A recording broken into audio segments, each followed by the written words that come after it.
بسم الله الرحمن الرحیم. السلام علیکم ګرانو هیوادوالو، په دې هیله چې ټول به روغ جوړ یاست او د صحت په جامه به سمبال یاست.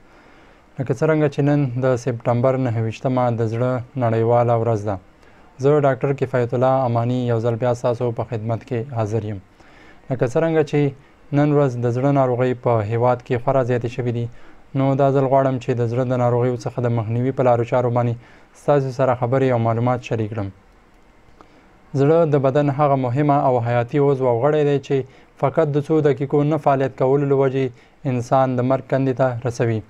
د زړه ناروغیو له امله مړینه په نړۍ کې لومړی مقام لري، چې د دوی جملې څخه زیاته واقع کېدونکې ناروغي د زړه حمله ده. د زړه حمله نه یوازې دا چې د 45 کلنۍ څخه پورته عمر کې زیاته واقع کېږي، بلکې د 18 کلنۍ څخه تر 45 کلنۍ عمرونو کې هم رامنځته کېدلی شي. د دغه ناروغانو اعراض هم مختلف وي، خو د دغه ناروغانو عمده شکایت په سینه کې د شدید درد څخه عبارت دی، چې د درد شدت ډیر زیات وي چې ناروغ هیڅ وخت په ژوند کې دغسې درد نه وي تجربه کړی. په داسې وصف سره وي لکه په چړې وهل یا ډوب درد، یا داسې چې یو دروند بار په سینه باندې پروت وي. دغه درد معمولا د سینې په چپ اړخ کې موقعیت لري، یا هم کېدلی شي چې چپې مټې او چپ لاس وروستیو ګوته ته هم انتشار وکړي، او نادراً پورته ښکتنۍ ژامې پورې او د معدې او حتی تر نوم پورې هم انتشار کولی شي. غیر له درد څخه ناروغ یخه خوله، ضعیفیت او حتی استفراقت او کانګې هچدی هم لري. ناروغ ډیر وارخطا وي، نارامه وي او خپل موټی شوی لاس په د سینې په هغه برخه باندې ږدي کومې چې درد کوي. اکثریت په ښځینهو کې دغه درد چې دی د معدې په ساحه کې موجود وي او له زړه بدوالي او کانګو سره چې دی یو ځای وي، چې اکثرا دا اشتباه نیول کېږي او په شکل د معدې د امراضو چې دی تداوي کېږي، چې له همدې خاطره کله چې په تشخیص کې ستونزه موجوده وي نو تلفات هم د مړینې چې دی زیات دي. کابو د زړه حملې 3 سلنه ناروغانو کې چې دی د زړه حمله موجوده وي، خو ناروغان چې دی د درد احساس نه لري، چې هغې ته پاینلیسیمای ویل کېږي. یعنې دا هغه ډله ناروغان دي چې دوی کې د زړه حمله موجوده وي خو درد چې دی ناروغ نه احساسوي. لکه دا ډله هغه ناروغان دي چې په شکر باندې اخته وي، هغه ناروغان دي چې عمرونه یې زیات وي، هغه ناروغان دي چې د وینې کمخوني ولري، هغه ناروغان دي چې د زړه پیوند ورته شوی وي، هغه ناروغان دي چې ښځینه وي یا حمل ولري، هغه ناروغان دي چې د اوږدې مودې لپاره د وینې لوړ فشار ولري. نو دغه ناروغان باید دې حالت ته چې دی ډېر متوجه اوسیږي او خپل معاینات چې دی په روټین ډول چې دی هر 3 میاشتې وروسته چې دی یو ځل تکرار کړي، ځکه دوی د درد په لوحه کې چې دی مراجعه نه کوي او دوی د یو غټ خطر سره هم مواجه کېدلی شي. هغه څوک چې شکر ولري د دوی د درد احساس کم وي، یعنې د شکر له وجې د دوی عصبي سیستم کې هم مشکل پیدا کېږي.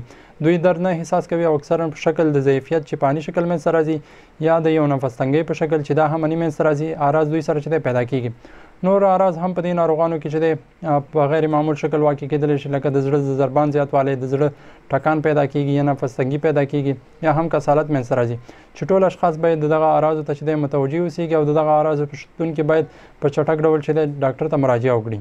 د دې لپاره چې د زړه د ناروغۍ څخه محفوظ وساتل شي نو یو څه لارښوونې په ځان عملي کړئ. لکه څرنګه چې د زړه حملې په رامنځته کېدلو کې د اثیروسکلروسس په نوم یو پروسه مستقیما رول لري، نو هغه فکتورونه چې اثیروسکلروسس لپاره زمینه مساعدوي د دې شدت زیاتوي، نو هغې ته باید جدي توجه وشي او هغه فکتورونه باید کم او له منځه ویوړل شي. مثلا کوشش وکړئ چې باقاعده منظم ورځنی ورزش او فزیکي فعالیت وکړئ. نږدې روزمره د 10 څخه تر 15 دقیقو پورې چې دی پیاده روي او مزل وکړئ. که مو وزن زیات وي نو کوشش وکړئ چې خپل وزن مو کم کړئ. که د وینې غوړ مو زیات وي نو کوشش وکړئ چې د وینې غوړ مو کنټرول وساتئ. کوشش وکړئ چې د خپل وینې لوړ فشار او شکر هم کنټرول وساتئ. که په انتاني ناروغۍ باندې مبتلا یاست په وخت کې درملنه ترسره کړئ، ځکه ځینې انتانات کولی شي چې د زړه ناروغۍ چې دی تشدید کړي. که سګرټ څکوئ پرېږدئ، که الکول څکوئ پرېږدئ، ځکه په ځوانانو کې دغه فکتورونه چې دی د زړه د حملې سبب ګرځي.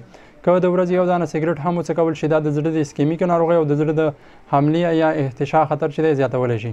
له غوړو خوراکونو یا غیر مشبوع شحمي اسیدونو د استعمال څخه ځان وساتئ. د زیتونو د تیلو څخه استفاده وکړئ. صحي غذایي رژیم چې دی مراد کړئ. له تازه سبزیجاتو څخه او د تازه میوه‌جاتو څخه استفاده وکړئ. د لوبیا او د ماهي غوښې څخه استفاده وکړئ. له سټریس او روحي فشارونو او خفګان څخه چې دی ځان وساتئ او د بوري او مالګې د زیات استعمال څخه ډډه وکړئ.